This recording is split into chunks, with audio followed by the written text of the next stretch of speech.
وأشهد أن لا إله إلا الله وحده لا شريك له وأشهد أن محمدا عبده ورسوله أما بعد فإن خير الحديث كتاب الله وخير الهدي هدي محمد صلى الله عليه وآله وسلم وشر الأمور محدثاتها وكل محدثة بدعة وكل بدعة ضلالة وكل ضلالة في النار اللهم صل وسلم على نبينا محمد وبارك وسلم وصل عليه أعوذ بالله السميع العليم وبوجهه الكريم وسلطانه القديم من الشيطان الرجيم من همزه ونفخه ونفسه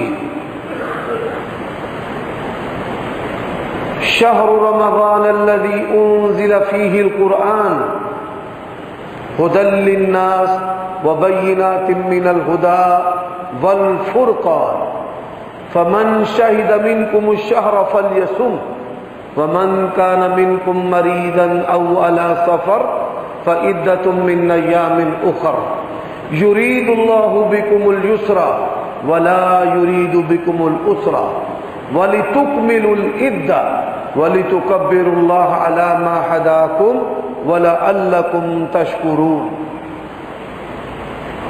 عیوب اور نقائص سے منزہ اور پاکیزہ تمام قسم کی حمد و ثنا اللہ وحدہ لا شریک لہ کے لیے، اور درود و سلام شفیع للمذنبین خاتم النبیین رسول کریم رؤوف الرحیم صلی اللہ علیہ وآلہ وسلم کی ذات اقدس پر.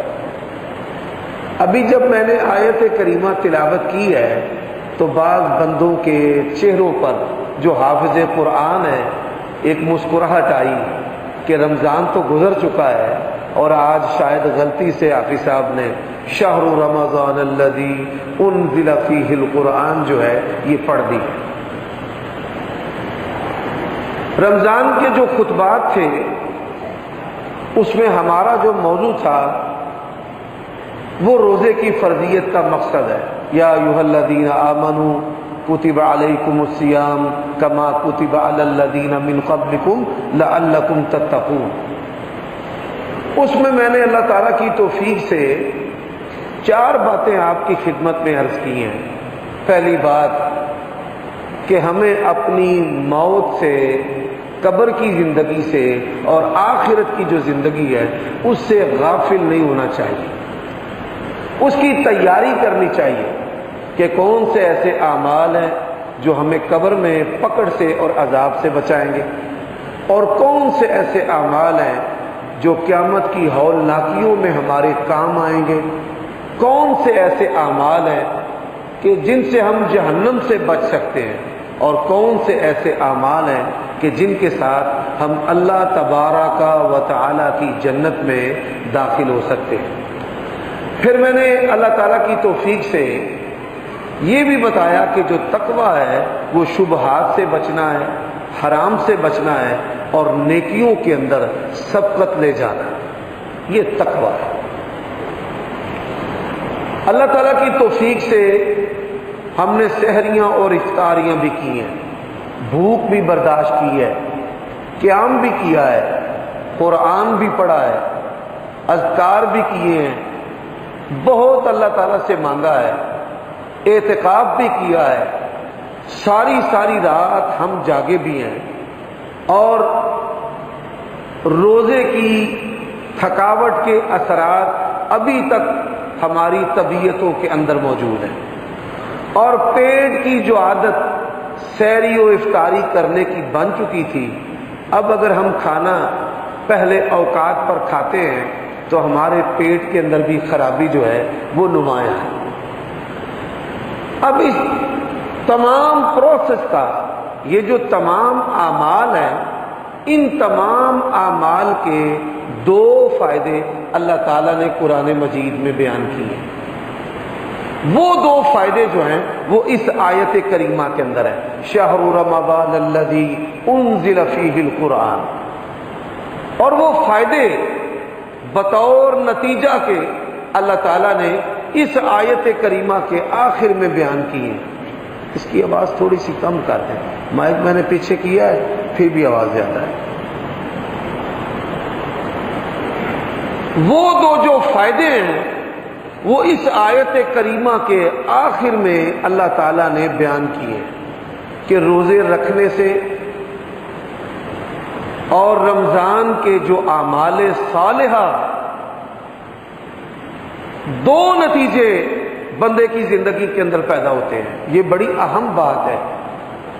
ہمارے علماء کی جو اکثریت ہے وہ ان دو چیزوں کو لوگوں کے سامنے بیان نہیں کرتے۔ رمضان گزر گیا تو گزر گیا۔ اب وہ دو چیزیں کون سی ہیں؟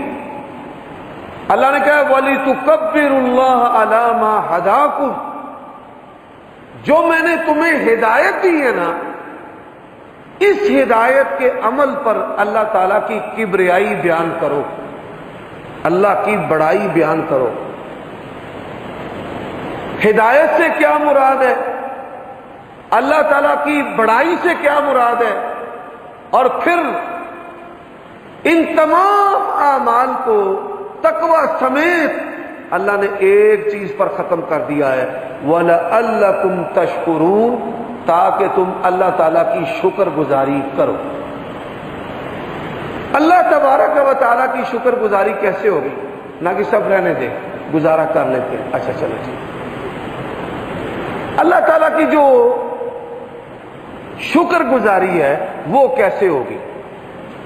یہ تین باتیں اللہ تعالیٰ کی توفیق سے آج کے خطبہ جمعہ میں مختصر اور جامع انداز میں بیان کروں، تاکہ اللہ تعالیٰ میرے اور آپ سب کے لیے اس کو فائدہ مند بنائے۔ حضرات، ہدایت جو ہے اس سے کیا مراد ہے؟ ہدایت سے مراد آپ پر اللہ تعالیٰ اور اس کے پیارے رسول صلی اللہ علیہ وآلہ وسلم کی جو باتیں ہیں موقع با موقع سامنے آ جائیں۔ مثال کے طور پہ آپ مسجد سے باہر نکلتے ہیں اور جو سنگ میل ہیں وہ آپ کو بتاتے ہیں کہ لاہور اس طرف ہے اور پنڈی اس طرف ہے، پیٹرول پمپ ادھر ہے، مسجد ادھر ہے، بینک ادھر ہے، قیام گاہ ادھر ہے۔ موقع با موقع ہماری زندگی میں یہ سائن بورڈ اور یہ جو علامات ہیں ہماری رہنمائی کرتے ہیں۔ جہاں یہ رہنمائی ہمیں نہیں ملتی، ہم کھڑے ہو کر لوگوں سے پوچھتے ہیں کہ بھائی جان فلاں جگہ، فلاں مقام، فلاں چیز جو ہے وہ کدھر ہے؟ اب رستہ بتانے والے بھی دو طرح کے لوگ ہوتے ہیں، ایک وہ کہ جو آپ کو صحیح رستہ بتاتے ہیں، اور بعض لوگ اتنے باکمال ہوتے ہیں وہ کہتے ہیں آپ میرے پیچھے پیچھے چلتے ہیں اور پریشان نہ ہو۔ یہ عمل بڑا معمولی ہے۔ اگر کوئی بندہ کسی کو اپنے پیچھے لگا کر زمین کا رستہ یا اس کی منزل بتا دے، اس عمل کے بدلے بھی اللہ تعالیٰ بندے کو جنت عطا کرتا ہے۔ اتنا بڑا عمل۔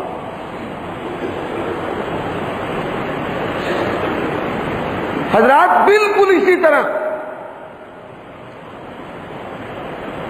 آپ نے جب شعور کی نگاہ کھولی،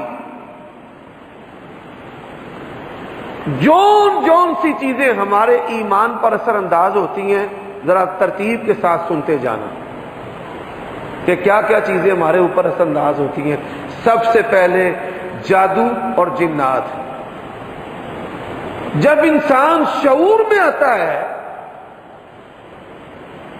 تو سب سے پہلے یہ چیزیں اس کو پریشان کرتی ہیں۔ اس لیے پریشان کرتی ہیں کہ ہماری مائیں ہمیں سلانے اور دودھ پلانے کے لیے جنوں کا ڈراوا دیتی ہیں، سو جا بہو بلا آ گیا ہے۔ اور اللہ تبارک و تعالی نے قرآن مجید میں ہماری رہنمائی کیا کی ہے کہ جس طرح آپ اللہ کے بندے ہیں، اسی طرح جنات جو ہیں یہ بھی اللہ کے بندے ہیں، اور نبی علیہ الصلوۃ والسلام کا فرمان ہے کہ جنات جو ہیں یہ انسانوں سے ڈرتے ہیں۔ کون ڈرتے ہیں؟ جنات۔ اب اس کو ہدایت کہتے ہیں۔ حضرات، پھر بچہ جو ہے وہ جب اس سے آگے بڑھتا ہے، میں نے یہ آپ کے سامنے مثال اس لیے رکھی ہے کہ ابراہیم علیہ الصلوۃ والسلام جب شعور کی عمر میں آئے تو ان کے ذہن کے اندر سب سے پہلے جو چیز پیدا ہوئی وہ کیا تھی کہ میرا رب کون ہے۔ اپنی ماں سے پوچھا میرا رب، انہوں نے کہا کہ میں۔ آپ کا رب؟ پھر انہوں نے کہا کہ آپ کے والد۔ پھر ان کا رب کہا بادشاہ نمرود۔ اس کا رب؟ ماں نے بیٹے کے منہ پہ ہاتھ رکھ دیا۔ اب بیٹا جو ہے جب رات ہوتی ہے تاروں کو دیکھتا ہے، ستاروں کو دیکھتا ہے تو کہتا ہے کہ یہ رب۔ جب چاند نمودار ہوتا ہے تو کہتا ہے یہ رب۔ جب سورج آتا ہے تو کہتا ہے یہ رب، اور جب سورج چلا جاتا ہے تو پھر کیا کہتا ہے؟ انی وجہت وجہی للذی فطر السماوات والارض حنیفا۔ میں اس ہستی کو رب مانتا ہوں کہ جو ان کو بنانے والا اور ان کو لانے والا اور لے جانے والا۔ آپ یہ سن کر حیران ہوں گے، جب بچے کی عمر 3 سال ہوتی ہے، 3 سال سے لے کر 5 سال کی عمر تک انسان سب سے زیادہ اپنی زندگی میں سوال کرتا ہے، بولتا ہے، پوچھتا ہے۔ بچہ آپ سے سوال کرتا جائے گا، یہ کیا ہے، یہ کیوں ہے، ایسے کیوں ہے، ویسے کیوں ہے۔ سب سے زیادہ وہ الفاظ کی وکیبلری کو جمع کرتا ہے، بولنے کے انداز کو جمع کرتا ہے، ناموں کو جانتا ہے۔ اس کے شعور کے اندر شمس و قمر، دن رات، وقت، گھڑی، کھانا پینا، رشتے، یہ ساری چیزیں جو ہیں وہ جمع ہوتی چلی جاتی ہیں۔ اور پھر جب اس کی عمر 10 سال ہوتی ہے، 5 سے لے کر 10 سال کی عمر تک بچوں کی دلچسپی جو ہے وہ کس سے ہوتی ہے؟ پیسوں کے ساتھ، پیسے دیں۔ اور یہی وہ چیز ہے حضرت موسیٰ علیہ السلام کی جو آزمائش ہے وہ فرعون نے کیسے کی تھی۔ اس نے کہا کہ مجھے اس بچے کے چہرے سے پتہ چلتا ہے کہ یہ بڑا دانا ہے، بڑا ہوشیار ہے۔ آزمائش کے لیے دہتے ہوئے کولے اور سونے کے جو سکے ہیں ان کو رکھ دیا گیا بالکل برابر، اور حضرت موسیٰ علیہ السلام کو چھوڑ دیا گیا۔ اگر یہ سونے کے سکے اٹھائے گا تو اس کو بھی قتل کر دیا جائے گا۔ حدیث کے اندر ہے، نبی علیہ السلام فرماتے ہیں حضرت موسیٰ علیہ السلام نے اپنا ہاتھ سکوں کی طرف بڑھایا، لیکن فرشتے جبرائیل علیہ السلام نے ان کا ہاتھ کوئلوں کی طرف کر دیا، اور وہاں سے پکڑ کر انہوں نے وہ کوئلہ اپنے منہ میں رکھ لیا، اور لکنت پیدا ہو گئی۔ ربی شرح لی صدری ویسر لی امری واحلل عقدۃ من لسانی یفقہوا قولی۔ آپ کو یہ پتا ہے کہ سب سے زیادہ جو جنسی حملے ہوتے ہیں وہ کس عمر میں ہوتے ہیں؟ 10 سال کی عمر میں۔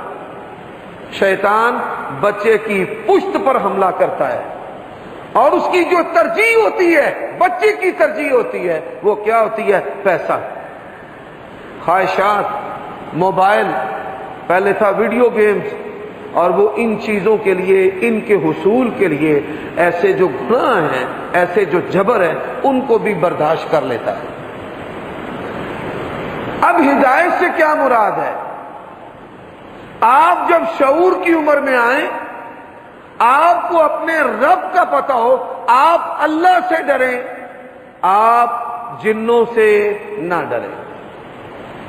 آپ جو ہیں جب شعور کی عمر میں آئیں، آپ کا مقصود اور مطلوب پیسہ نہیں ہونا چاہیے.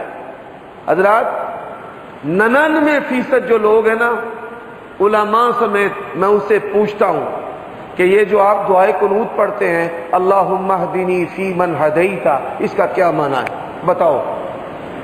ساری زندگی آپ بھی اہل حدیث اور اہل سنت ہیں، صف اول کے نمازی ہیں، آپ نے بھی جاننے کی کوشش نہیں کی کہ یہ اللہم اہدنی فی من ہدیت اس کا کیا مطلب اور معنی ہے. یہ بات بیان کرنے کے لیے میں نے شہر رمضان الذی انزل فیہ القرآن کا انتخاب کیا ہے. اللہ نے اس کے آخر میں کہا ہے وَلِتُكَبِّرُوا اللَّهَ عَلَى مَا هَدَاكُمْ، اللہ نے جو تمہیں راہ دکھلائی، جو تمہیں ہدایت دی ہے، اس بات پر، اس عمل پر اللہ تعالیٰ کی کبریائی بیان کرو. حضرات آپ ذرا سنتے جائیے. نبی علیہ الصلوۃ والسلام نماز وتر سے بڑی محبت کرتے تھے، اور اللہ کے نبی نے فرمایا اوتروا یا اہل القرآن، او حافظو، قرآن کے قاریو، قرآن سے محبت کرنے والو، نماز وتر جو ہے یہ پڑھا کرو. نماز وتر سے مراد نماز تہجد بھی ہے، اور نماز وتر سے مراد 3 رکعت اور 5 رکعت اور 1 رکعت نماز وتر بھی ہے. اچھا، اس نماز کی ایک ایسی فضیلت ہے کہ جو فضیلت کسی فرض نماز کی بھی نہیں ہے نفل، لیکن فضیلت اس نفل کی فرض نماز سے بھی زیادہ ہے.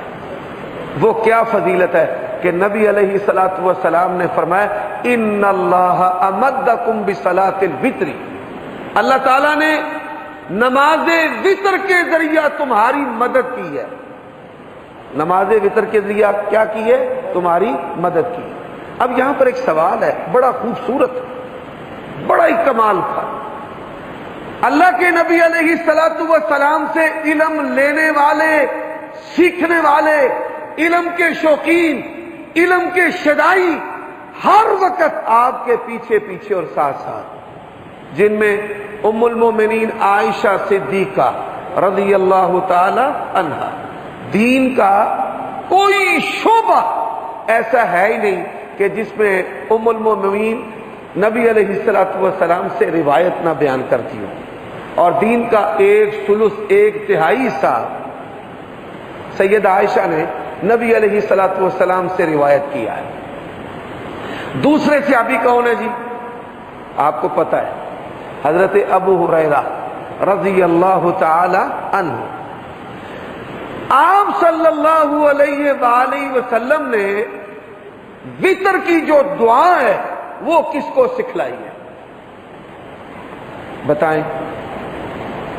نہیں پتا، ساری زندگی ایسی سنے ہی نہیں.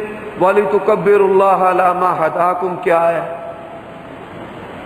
کہ تقوی کے بعد بھی اللہ کہتا ہے میری کبریائی بیان کرو کہ میں نے تمہیں راہ دکھلائی ہے. تو اللہ کے نبی نے یہ راہ جو ہے وہ کس کو دکھلائی ہے؟ آپ سن کر حیران ہوں گے. 6 سال کا بچہ ہے جس کو اللہ کے نبی نے یہ دعا سکھلائی ہے. کسی صحابی کو نہیں سکھلائی، کسی خاتون کو، کسی مرد کو، کسی مفتی کو، کسی محدث کو. اللہ کے نبی کے دور میں صحابہ فتوے دیتے تھے، مسائل بیان کرتے تھے، حق و باطل میں فرق کرتے تھے اللہ کی توفیق سے، لیکن آپ نے کسی کو نہیں سکھائی. کس کو سکھائی؟ 6 سال کے بچے کو. اس کا نام کیا ہے؟ یہ نبی علیہ السلام کا نواسہ ہے، حسن بن علی رضی اللہ تعالی عنہ. اللہ کے نبی نے کہا پڑھ اللہم اہدنی فی من ہدیت وعافنی فی من عافیت. اس کا مطلب کیا ہے؟ سنو. یہ جو بچے ہوتے ہیں، 2 طریقوں سے میں بات کرتا ہوں. کچھ لوگ میڈیکل سائنس اس کو فالو کرتے ہیں، اور کچھ لوگ جو ہیں وہ شریعت کی زبان سمجھتے ہیں. سب سے زیادہ شیطانوں کے جو حملے ہوتے ہیں وہ بچوں پر ہوتے ہیں. کیوں ہوتے ہیں؟ ہمارے ہاں مشہور مثال ہے عادت پئی کڑی نو نئی جاندی بڈھی اڑی لو۔ اللہ کے نبی نے فرمایا بچوں کو نماز پڑھاؤ، کیوں؟ عادت بن جائے۔ روزے صحابہ رکھواتے تھے، روزے رکھواؤ، کیوں؟ ان کو بھوک اور پیاس برداشت کرنے کی کیا پڑ جائے؟ عادت پڑ جائے۔ ہمارے جو بچے وہ گھر کا جو سودا صرف لاتے ہیں ان میں سے پھٹی لگاتے ہیں۔ اب آپ ہنستے ہیں، اللہ کے بندو اس کا کوئی حل بھی ہے؟ شریعت نے اس کا بھی حل بتایا ہے، ہم اس کا حل نہیں کرتے۔ اگر آپ اپنے بچے کو صدقہ و خیرات کرنے کی تلقین کریں گے اور اس سے یہ عمل کروائیں گے، یہ صدقہ و خیرات کرنے کا جو عمل ہے یہ بچوں سے چوری کو ختم کر دے۔ یہ وہ چیز ہے کہ شریعت نے کہا ہے ان کو نمازیں پڑھاؤ، 7 سال کا ہو جائے تو حکم کرو، 10 سال کا ہو جائے تو ڈانٹ ڈپٹ کرو۔ چھوٹے چھوٹے بچوں کو صحابہ کرام روزے رکھواتے تھے، ان کے ہاتھ سے صدقہ و خیرات کرتے تھے۔ واللہ العظیم میں نے اپنی زندگی میں دیکھا ہے کہ ماں نے اپنے بچے کو کہا ہے مسجد کے گلے میں 50 روپے ڈال کر آ، 10 روپے ڈال کر آ، 100 روپے ڈال کر آ۔ وہ جو بچہ ماں اور باپ کے کہنے پر مسجد کے گلے میں پیسے ڈالتا رہا ہے، آج یہاں پر بیٹھے بیٹھے ذرا سوچ لے کہ اللہ تعالیٰ نے اس کو بہترین زندگی عطا کی ہے۔ جس بچے کو ماں باپ نے کہا ہے کہ فلاں غریب کے گھر یہ چیز دے کر آ، آج وہ دیکھے وہ جوان ہے، وہ بچوں والا ہے، تو اللہ تعالیٰ نے اس کو رزق کی فراوانی عطا کی ہے۔ تو اللہ کے بندو، حضرت حسن رضی اللہ تعالی عنہ کو نبی علیہ الصلوۃ والسلام نے یہ دعا جو ہے یہ کیوں سکھلائی ہے؟ سبحان اللہ، اللہم اہدنی فی من ہدیت۔ اب دوسری بات، سائنسی بھی بات کرتا ہوں، انسان کے دماغ کے اندر ایک کنٹرولر ہوتا ہے جو بچوں کو اپنے ماں باپ سے زندگی چھپانے کی تلقین کرتا ہے۔ یعنی وہ کہتا ہے، اور ہم اس سے بڑا فائدہ اٹھاتے ہیں۔ مثال کے طور پہ کئی بچے ان کے ساتھ جنسی زیادتی ہوتی ہے، ان سے گناہ کروائے جاتے ہیں، اور صرف اس خوف کی بنیاد پر کہ میں نے تیرے باپ کو بتا دینا ہے، میں نے تیری ماں کو بتا دینا ہے۔ اچھا وہ کہتا ہے نہ بتانا۔ آپ نے اپنے بچوں کی یہ تربیت کرنی ہے، آپ نے ہم سے ہر بات کرنی ہے۔ کوئی بندہ آپ کو کہتا ہے نا کہ یہ بات اپنے باپ اور ماں سے نہیں کرنی، وہ بھی کرنی ہے۔ ماں باپ کو اپنے بچوں کو تربیت دیتے ہوئے یہ کہنا چاہیے کہ بھائی اگر آپ اعتراف جرم کریں گے نا تو ہم آپ کو کچھ نہیں کہیں گے کہ یہ چیز مجھ سے ٹوٹ گئی ہے، یہ نقصان مجھ سے ہو گیا۔ اگر آپ کا بچہ آپ کے ساتھ اس طرح کا رویہ کر رہا ہے، وہ بڑھاپے میں آپ کا بہترین سہارا ثابت ہوگا، وہ سچا ہے۔ بچوں کے اندر ایسی خوبیاں ہوتی ہیں، اللہ کی قسم آپ سن کر حیران ہوں گے۔ ہمارے جامعہ کے ایک محترم اور شیخ الحدیث بادشاہوں کی طرح جنہوں نے زندگی گزاری ہے، ان کا نام مولانا محمد عبداللہ شیخ الحدیث، گجر برادری کے ساتھ ان کا تعلق تھا، سرگودا ضلع میں رہتے تھے۔ ماں بڑی دیندار تھی، گھر چودھریوں کا تھا، زمیندار بھی، مال ڈنگر بھی، بڑا گھر بھی۔ اب ماں کی یہ خواہش تھی کہ میرا جو بچہ ہے یہ عالم بن جائے، تو ماں نے کیا کیا، اپنے خامند کو مجبور کیا، انہوں نے اپنے تعلقات استعمال کیے، تو یہاں جامعہ محمدیہ کی جو پرانی برانچ ہے چونک نے آئی، وہاں پر ان کو داخل کروا دیا۔ مولانا محمد اسماعیل سلفی رحمت اللہ علیہ اس وقت ہیڈ تھے، پرنسپل تھے، جس کو محتمم کہتے ہیں۔ پرانا دور تھا، غربت تھی، مدرسے کے اندر کھانا نہیں پکتا تھا۔ کھانا جو ہے وہ لوگوں کے گھروں سے آتا تھا. ہر بچے کا ایک ٹفن ہوتا تھا اور بچے نے ٹفن لے کر جانا ہے، بھائی تیرا کھانا فلاں کی طرف سے آئے. تو خادم نے مولانا محمد عبداللہ رحمت اللہ علیہ کو کہا کہ چلو میں تمہیں دکھاؤں کہ فلاں گھر سے تمہارا کھانا آئے گا. وہ لے کر کے گئے. مولانا صاحب نے گھر دیکھا، واپس آ گئے. کھانا نہیں لینے گئے. ایک دن گزر گیا، دوسرا دن گزر گیا، بھوکے رہنے کی وجہ سے ان کو بخار چڑھ گیا. وہ خادم کو پتا چلا یہ تو کھانا نہیں لینے جا رہا. وہ کارا نہیں آخیا اور جس بچے کا کھانا لوایا جے وہ تو آتا ہی نہیں. اور جب بچے کو دیکھا تو بخار، بھوک کی وجہ سے بخار چڑھ گیا. آپ دیکھیں چھوٹا سا بچہ ہے. مولانا محمد اسماعیل سلفی رحمت اللہ علیہ نے پیار کیا، او پتر کی گل ہے؟ کہنے لگے میں کھانا لین نہیں جانا، میں نے گھر جانا، میں کھانا منگن نہیں جانا. مولانا اسماعیل سلفی ان کا کھانا اپنے ہاتھ سے اپنے گھر سے لاتے تھے. انہوں نے کیا ہے آنے والے وقت میں دنیا کا امام ثابت ہوگا. اتنا شعور ہے اس کے اندر. اور پھر دنیا نے دیکھا کہ وہ جامعہ محمدیہ کو مولانا عبداللہ صاحب انہوں نے زمین سے اٹھا کر آسمان کی بلندیوں پر پہنچایا. تو یہ جو چیز ہے، جو دماغ کے اندر کنٹرولر ہوتا ہے وہ بچوں کو کہتا ہے کہ اپنی زندگی کو اپنے ماں باپ سے چھپاؤ. گھر میں ان سے چیزیں ٹوٹتی ہیں، پیسے گم ہو جاتے ہیں تو وہ جھوٹ بولتے ہیں ہمیں نہیں پتا، میں نہیں جانتا، میں نے نہیں کیا. بچے ایسا کہتے اور کرتے ہیں. اور یہ جو زندگی چھپانے کا عمل ہے اتنا خطرناک ہے کہ بچے چور بن جاتے ہیں، زانی بن جاتے ہیں، شرابی بن جاتے ہیں، نشئی بن جاتے ہیں، اور ایسا کچھ بن جاتے ہیں کہ ماں باپ جو ہیں وہ پھر کیا کہتے ہیں، کاش اے پیدا نہ ہویا ہوندا، ایدو چنگا ہے ماری جاندا. اور یہ ہوتا کس وجہ سے ہے کہ بچہ اپنی زندگی کس سے چھپاتا ہے؟ اپنے ماں باپ سے. میں یہاں ماں باپ کو بھی ایک نصیحت کرنا چاہتا ہوں، شکایت پر کبھی اپنے بچے کو نہ ماریں.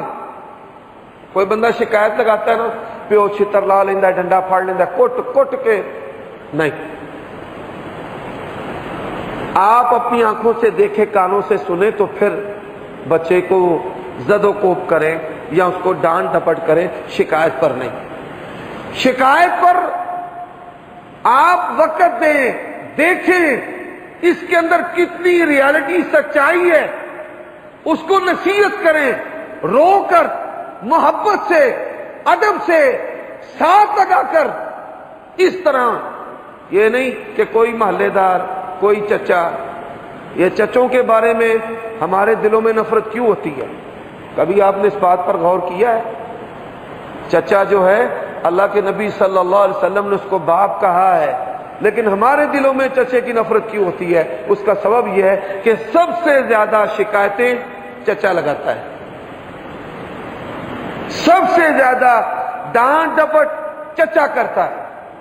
اور اگر چچا شفقت سے سمجھائے، نصیحت کرے، باپ کے کانوں میں بھی نصیحت پہنچائے، شکایت نہ لگائے کہ یار ذرا بیٹے کا ایسے خیال رکھنا، میں نے اس کو سمجھایا ہے، آپ بھی سمجھانا. تو اس طرح کا جو ہے شریعت نے ہمیں ادب دیا ہے، یہ طریقہ دیا ہے مارنے کا. کئی لوگ اپنے بچوں کو مارتے ہیں، بچے روتے ہیں اور مارتے ہیں. اور کئی بندے ایسے بیمار ہوتے ہیں کہ جب وہ بچوں کو مارتے ہیں ان کو تسکین ملتی ہے، ان کو مزہ آتا ہے. یہ کافروں کا طریقہ ہے. مسلمانوں اور کافروں میں جو فرق کرنے والے اعمال ہیں ان اعمال کے اندر ایک اولاد کے ساتھ حسن سلوک کرنا ہے. اچھا بھائیو، شیطان کا حملہ بھی میں نے آپ کو بتایا ہے اور دماغ کا جو کنٹرولر ہے وہ بھی میں نے آپ کو بتایا ہے۔ اب تیسری بات، اللہم اہدنا فیمن ہدیت کا معنی کیا ہے؟ بچوں کے ساتھ والدین 24 گھنٹے نہیں رہ سکتے۔ بات ہے، باپ نے کمانے کے لیے جانا ہے، ماں نے کھانا بنانا ہے اور بچوں کو وقت دینا ہے۔ ایک بچہ جو ہے وہ بڑا ہوتا ہے، دوسرا بچہ گودی میں ہوتا ہے۔ ہر گھر کی یہ کہانی ہے، اور بچوں کو ہر وقت یہ جو ہماری زندگیوں میں سے غلام اور خادم اور کنیز لونڈیاں جو ہیں نکل گئی ہیں، کافروں نے نکال دی ہے نا، اس کے بڑے نقصانات ہیں۔ وہ دیندار لوگ ہوا کرتے تھے، وہ بچوں کو سکھایا کرتے تھے۔ صحابہ کرام کے جو غلام تھے، ان کی لونڈیاں تھیں، ان کی باندیاں تھیں، وہ ان کو کہتے تھے میرے بچے کو نماز سکھاؤ گے آزاد، میرے بچے کو قرآن سکھاؤ گے آزاد، میرے بچے کو کتابت سکھاؤ گے آزاد، میرے بچے کی تربیت کرو گے آزاد۔ اور وہ بچے ان غلاموں کی عزت اپنے ماں باپ کی طرح کیا کرتے تھے کہ انہوں نے ہمیں قرآن سکھایا ہے، انہوں نے ہمیں ماں باپ کا ادب سکھایا ہے۔ آج بڑی معذرت کے ساتھ یہ جن گھروں کے اندر عورتیں ملازمت کرتی ہیں، زنا سے نہ دادا محفوظ، نہ باپ محفوظ، نہ اولاد محفوظ، اور اگر کوئی مرد رکھ لیتا ہے تو ان کی نہ عورتیں بڑی محفوظ نہ بوڑھی محفوظ۔ یہ آپ دیکھیے کہ ہم سے کافروں نے دیندار خادم کنیزیں باندیوں کا عمل چھین کر اس کی جگہ پر ہمیں سرونٹ دے دیا۔ وہ سرونٹ کہ جو ہمارا خیر خواہ نہیں ہے، عزت دار نہیں ہے، ایمان کا شریک نہیں ہے، وہ سرونٹ جو ہمارے ساتھ کندھے کے ساتھ کندھا ملا کر نماز نہیں پڑھتا۔ ایسا کلچر ہمیں دے دیا، اور اس کلچر کے نقصانات ہمارے معاشرے کے اندر آپ کے سامنے ہیں۔ ہم اپنے بچوں کو وقت نہیں دے سکتے، تو اللہم اہدنا فیمن ہدیت، اور یہ تو پڑھ سکتے ہو نا، اس کا کیا مطلب ہے؟ اللہ میں اپنے بچے کے ساتھ نہیں، میرے بچے کے ساتھ تو ہے۔ میری بیوی اس وقت کھانا پکانے میں مصروف ہوگی، میری اولاد کے ساتھ وہ بھی نہیں، میں بھی نہیں، تو ہے، تیرے فرشتے۔ اللہم اہدنا فیمن ہدیت، یا اللہ لمحہ بلمحہ میرے بچے کی تو رہنمائی کرنا۔ اللہ کی قسم، میں اللہ کی قسم اٹھا کر بات کرنے لگا ہوں، میں ممبر پر کھڑا ہوں، یہ ایک ایپلیکیشن ہے ٹک ٹاک، الہاد دین کا انکار جو ہے اس پر بڑے سارے لوگ جو ہے وہ کلپ بنا بنا کر ڈال رہے ہیں، اور ہمارے بچے ننگ دھڑنگ بے حیائی والی چیزیں اور اسی طرح تھیٹر انٹرٹینمنٹ دیکھتے دیکھتے بے دین ہوتے جا رہے ہیں۔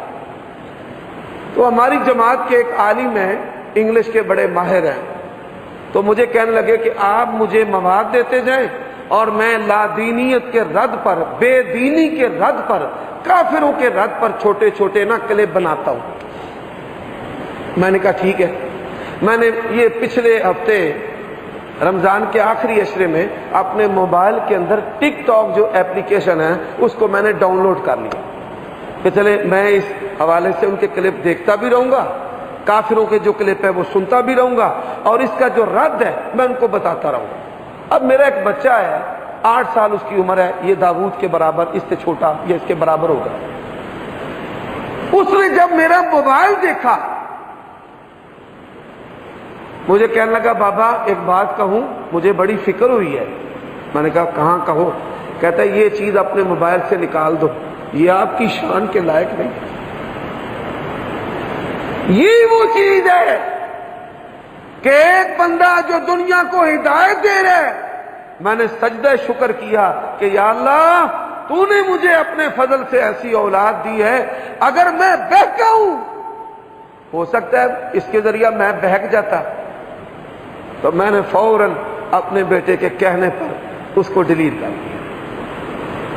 یہ ہے اللہم اہدنی فیمن ہدیت۔ اگر آپ نماز وتر نہیں پڑھیں گے آپ کو یہ چیز نصیب نہیں ہوگی، اور اگر آپ نماز وتر پڑھیں گے تو پھر اللہ تعالیٰ کی توفیق سے اللہ کے فرشتے آپ کے بچوں کو سکھائیں گے، ان کی رہنمائی کریں گے، ان کو برائی کے رستوں سے بچائیں گے۔ اللہ 7 فرشتے لگا دیتا ہے، اور پھر آپ نے اپنے بچوں کے لیے مانگنا کیا ہے؟ اچھا، ہم بڑے افسوس کے ساتھ ہم اپنے بچوں کے لیے رزق بھی نہیں مانگتے، حالانکہ نبیوں کی سنت ہے وَارْزُقْهُم مِّنَ الثَّمَرَاتِ، اپنے بچوں اور اپنی نسلوں کے لیے رزق مانگنا نبیوں کی سنت ہے، ان کے لیے ایمان مانگنا۔ رب اجعلنی مقیم الصلاۃ، آگے کیا بھائی؟ وَمِن ذُرِّيَّتِي رَبَّنَا وَتَقَبَّلْ دُعَاء رَبَّنَا اغْفِرْ لِي وَلِوَالِدَيَّ۔ جب بھی دعا مانگے اپنے والدین کے لیے بھی مانگے اور اپنی اولاد کے لیے بھی مانگے۔ تو دعا جو ہے نبی علیہ الصلوۃ والسلام بچوں کے لیے کیسی دعا مانگتے تھے ذرا سنیں۔ اللہم علمہم الکتاب، یا اللہ ان کو دین کا علم عطا کر۔ کس کا علم عطا کر؟ دین کا، اور صرف دین کا ہی نہیں، اللہم علمہم الحساب، یا اللہ ان کو دنیاوی جو فنون ہے ان کا بھی ماہر بنا۔ اب دیکھیں دنیاوی علوم کا مسلمانوں کے لیے ہونا ضروری ہے۔ مغلیہ خاندان نے 1000 سال تک بر صغیر پاک و ہند پر حکومت کی ہے، اور آپ کو پتہ ہے کہ ان کی حکومت جو ہے وہ کیسے گرائی گئی؟ بڑے بڑے دیندار لوگ تھے ان کے اندر، آپ یہ سن کر حیران ہوں گے، میں نے کئی دفعہ بیان کیا ہے کہ دنیا کے اندر 6 خلفائے راشدین مانے جاتے ہیں۔ کتنے؟ 6۔ پہلے ابو بکر، پھر عمر، پھر عثمان، پھر علی، 5ویں عمر بن عبدالعزیز الاموی، اور 6 اگر آج سے پہلے پتہ نہیں تو آج سن لو، جن کا مغل قوم کے ساتھ تعلق ہے، تمہیں بتایا گیا ہے کہ وہ ناچتے نچواتے تھے۔ آج یہ بات بھی سن لو کہ دنیا اگر 6 خلیفہ راشد کسی کو مانتی ہے تو اورنگزیب عالمگیر کو مانتی ہے۔